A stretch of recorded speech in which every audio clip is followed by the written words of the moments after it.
Well, it's time for a little bit of an update, I guess, on our broody chicken hens. I guess we'll show a little bit of how we sort of manage them. There's a lot of different ways you can do it, and it's nice to be sort of flexible. So this is basically how we care for the hens and their chicks sort of after the hatch. I think everything to this point we've sort of talked about in this little Broody Hen series, I guess you call it, has been basically focused around sort of up to the hatch, and then this is kind of our first sort of after the hatch. Speaking of after the hatch, we've actually, as it stands right now, every chicken that we've had that was broody and sitting has hatched. That doesn't mean there won't be more before the end of the year. Before yesterday, we had 44 chicks, and we had a pair of hens hatch out yesterday, and so we are now up to 59. So almost 60. That's not that bad, or at least we don't think that's that bad. That's a lot of chicks to choose from. So we're gonna kind of go around and just show some of the different setups that we have on the go right now. Well, you have to pardon the lighting because it is kind of evening here, and she's already taken this group to bed, but essentially this is one of our stalls, one of our smaller stalls. This is our, I don't know, multi-use in case we need to put something in it, which also includes chickens. And so this is Phoebe and her brood, and what we've basically done here is we've left the carrier, the dog carrier, in, and she goes to bed in there at night. Now I've disturbed them, as you can see. Some of them have come out. But they basically just sleep in there at night and works really good. And these guys are, I forget the exact age right now, but they're still pretty young. You can see they're starting to get some of their feathers. So what this really was just a stall we had the sheep in, and we didn't even actually clean it out. We've just let the chickens have fun with it, and as you can kind of see by the piles of moved around straw and bedding, that's exactly what they've been doing. We will eventually clean this out completely, but the chickens find all sorts of little goodies in here, and this is actually a really good way to incorporate the carriers into sort of managing your broody hens if they're quiet enough, which most of ours are, is that you can move them around. So we haven't done it yet because we've been using stalls for other purposes, but it's no big deal to pick that carrier up at night when everybody's in there sleeping and take them to another stall for the day. So a little note on the carriers, they're not something we would recommend you leave outside. They're relatively predator proof, but raccoons and stuff can still get their fingers through. But in a barn, where, I'm not going to say a barn is always predator proof, but in a barn where you likely can keep predators out, it's not so bad. It's less risky, I guess, than leaving them out on pasture. But, as I say, you could, as long as you're willing to spend the time. This is portable. You can take them wherever you want each day. You just have to be willing to go out and get them in the evening once they've decided to go to bed, because sometimes it's not the easiest to get them back in there unless they want to go. So one thing you will notice, sort of from many of our previous videos about chickens, is our partridge chanticleers. We have quite a few different styles of coops, like this one behind me with these adult birds. And the broody birds are really no different. There's a lot of different options that you can use. And these are just a couple of things that we have on the go right now. Something you won't see right now is a mobile coop, and we would like to figure something out. Not so much for when the chicks are little, but when they get a bit bigger, it would be nice to take them to pasture, like, because we have the cows and we have the sheep, and we have some fencing that would keep in some decent sized birds. When you're getting late in the grow out, that would be nice, but we haven't got there that far. The next couple we're going to look at is ways that we are housing some decent sized groups of chicks with the hen, both to keep them sort of predator proof and protected when they're little, i.e. small enough to fit through wire and that sort of thing, but also with some options when they get a little bit bigger, in a more static coop, I guess. So the coop behind me is very similar to the coop that we have in the garden area where we have some adult birds.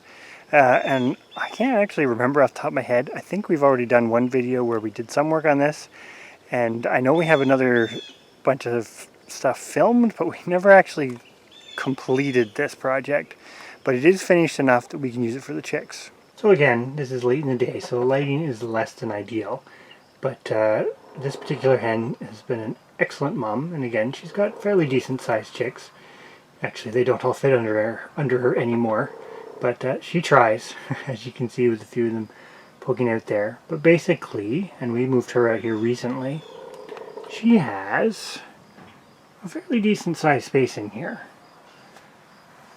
Not exactly a luxury accommodations, but for a hen with chicks, this gives her a lot of space. And that's one thing we do find. Honestly, I think this goes for any kind of poultry, or potentially animals, period. Space is helpful. They grow better with more space. And ideally, we'd like to have more of these kind of buildings because they're kind of versatile. You can keep them for adult birds. You can use them for grow-outs. You can let them out into a run when they get big enough. That's one way. Very simple. It's basically a fancy box.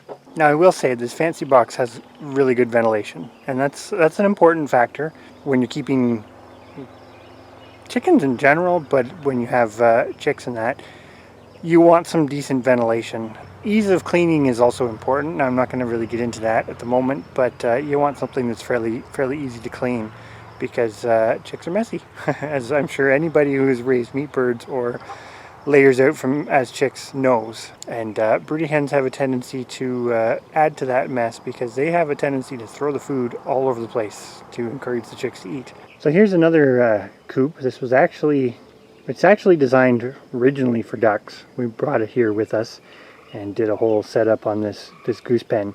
This is kind of repurposing, because we have a broody hen with her chicks in here. So I will go and show you, and I'm sure it's going to be dark. Now this hen has been in here a little longer than the last hen, but as you can see, it still has excellent ventilation. And even though it's really dark right now, because it's pretty much end of day, it's not dark in here in the daytime, because it does get a lot of light through there, and the birds quite like it.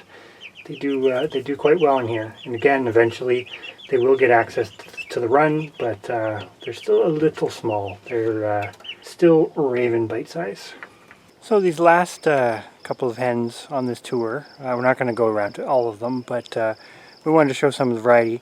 This last couple of hens are the two that just recently hatched out chicks, and interestingly, they cooperated. Now, I will sort of say as a bit of a disclaimer here, with chickens, I would say typically that's not the norm. I've kind of in the past had it run the gamut from hens like these who get along. These two actually brooded in the same box, and yeah, basically raised the brood as a co-op, I suppose. But I have had hens brood directly beside each other and be full sisters and the whole bit. And on hatch day, I've had it go really bad. Basically, one hen decides she wants all the chicks. So this was a bit of a gamble, but because they picked the same box, we figured we'll give them the option. And that's why we actually are using this coop as the broody coop. So this is one of our adult coops. And what we've basically done, instead of removing the hen, we've decided we moved out the rest of the adult birds, because when these two went broody together, it was in a box that didn't have a bottom in it. And we just decided that would be easier. So you can kind of see, I'm not going to get in and bother them too much, but you can see these two are really co-parenting quite well, and are brooding together. You can see a few little chicks peeking out, wondering what I'm up to. So this morning I counted 15, and we haven't actually come back for a sort of, I guess, oh, there's another one, a full head count, but I'm pretty certain there was 15 of them in here. So as we say, that's a pretty good batch of chicks, all hatched under broody hens.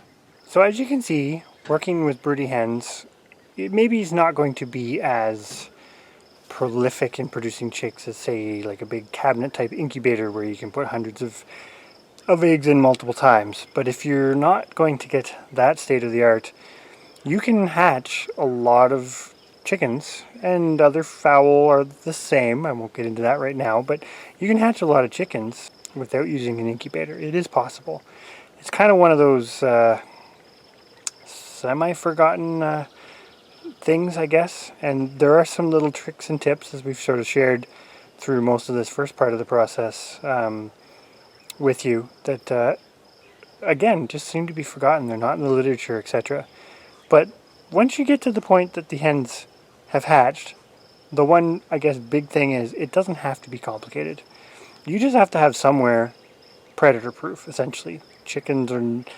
Broody hens are great, and broody hens are very protective of their chicks, and yes, they may be able to fend off a lot of predators, but they're really not predator proof. And chicks are little. Chickens come out pretty small, so you definitely need some kind of building or structure that you can put them in that other things can't get into. Now we, as you've kind of seen as we've gone around, we use 1/2-inch hardware cloth for the openings in our chicken coops, and that pretty much keeps everything out. Even weasels and stuff can't get in. Mice may be able to squeeze their head through, but it's not really a big concern for broody hens. Most of our buildings too have a solid floor, especially the ones that we keep the chicks in, and then you don't get anything tunneling in. Now that's in an ideal situation, but a solid floor doesn't have to be complicated, as you saw with the converted goose building. They don't have to be massive. The one thing we will say is the more broody hens you have, the more spaces you need to put said broody hens, because with some notable exceptions, such as the last 2 hens, most of the time those hens are going to need somewhere of their own. And although some people do have success with it, I would say if you're wanting to maximize your survival rate, which we will say too, generally speaking, after you get past sort of 24, 48 hours after the hatch, you don't tend to lose a lot as long as there's not predators involved. Give that caveat. There's quite the fitness test. The downside is, and obviously we didn't show this because they've all hatched, is you will lose chicks with broody hens. But generally speaking, the chicks you're losing, it's kind of like the incubator where they just don't all come out right.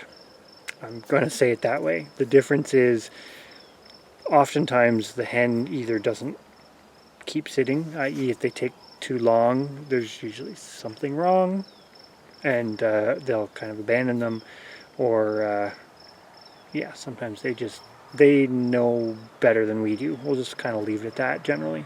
Anyways, that's kind of our update. We're really happy with the number of chickens that we've produced, and the next, I guess, bit on this will be when we come back to some of these broods in a little while and see, you know, kind of midway through how they're doing, and some tips on that, and discussion and show and tell on that, I suppose.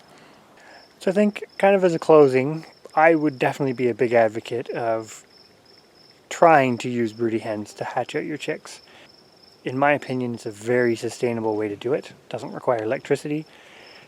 Yes, you could argue the hen's out of production, but is she really? If she's broody and she's hatching chicks for you, she's still in production, just not eggs. She's producing you chicks, which in my opinion, that hen's still being useful.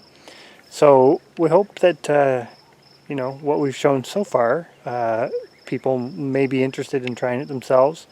We'll continue sharing some little tidbits as we move along here, but it's kind of one of those funny topics where there's a lot to discuss, but at the same time, it doesn't have to be rocket science.